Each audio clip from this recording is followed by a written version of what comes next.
for me is, what does it look like to preach on camera? So early on, if you were to trawl through our church YouTube page, early on, I'm just trying to act like I'm in a room with people, you know, so I'm standing up and all of this, you know. And then I realised I looked stupid. And I also realised I was acting, and that was really difficult to come to realise, that it was an act. And so I had to bring myself prayerfully and honestly to a place where I'm actually preaching prop to hearts, even though I'm not with people and it's not at the same time. And so actually part of that was changing my style of preaching. So I've moved to sit down. I don't think there's anything wrong with that. The Lord Jesus sat down to teach. So I've moved to sitting. I realised whenever I preach in different contexts, I do change my preaching style. So, you know, the way I would perhaps share a word in a midweek prayer meeting to a group of 20 people sitting in a circle is different to how I would preach on a Sunday morning to my congregation in rows of seats, about 100 people, is different to the way I would preach in an all-age service where I've got like 25 kids sitting at my feet, to how even I would preach in a conference to maybe, you know, 600, 1,000 people of different backgrounds, to how I would preach evangelistically in a coffee shop. And in each of those places, I adjust my presentation of the gospel. I don't adjust the gospel, but I do adjust it, and I adjust the way I speak.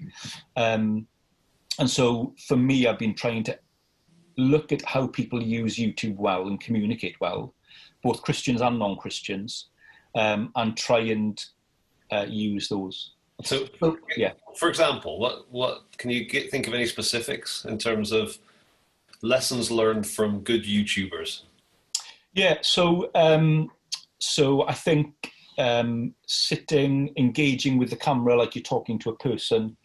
I think being faster and shorter. So YouTubers tend to, you know, they don't have long gaps. They edit them together. Not that I do that, but I've gone from a 40 to 45 minute average of preaching to a 20 to 25 minute average of preaching. I don't think I've got any less content. I've just got far less asides and circling. And, you know, you're able to put points on the screen. You're able to use images on the screen. So the way we use our hands are different. I mean, at the moment, I'm down to one hand. But, you know, I'm aware of the frame. Yeah, so I'm using all of those. I've got to be careful now with notes, because actually if I'm too tight to my notes, I spend my whole time like that, and that's not great. It's understanding that for many people, I think it's harder to listen to a sermon at home. Yeah. So if you've got kids in the room with you, it's really hard, particularly if you're from a tradition like ours where children go out for the sermon. So we're used to kind of, this is my adult time to listen. Now I'm kind of wrestling with 3 boys. And then as well, I think there's issues of internet poverty, in the sense of some people haven't got great computers, haven't got great internet access. And so actually they're very pixelated. There may be, you know, the little worm, you know, pausing. Yeah. So I'm trying to make it as easy as possible for them. We've all got style, haven't we? And I think my style is slightly being a bit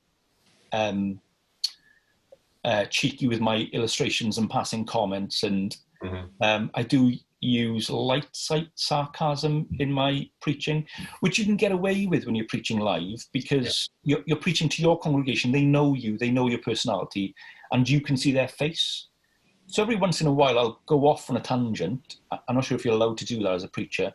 And, you know, I'll make, you know, a comment, and you can just see in the face of people, oh, they haven't got what I mean here. Yeah. And so you kind of circle and sort it out.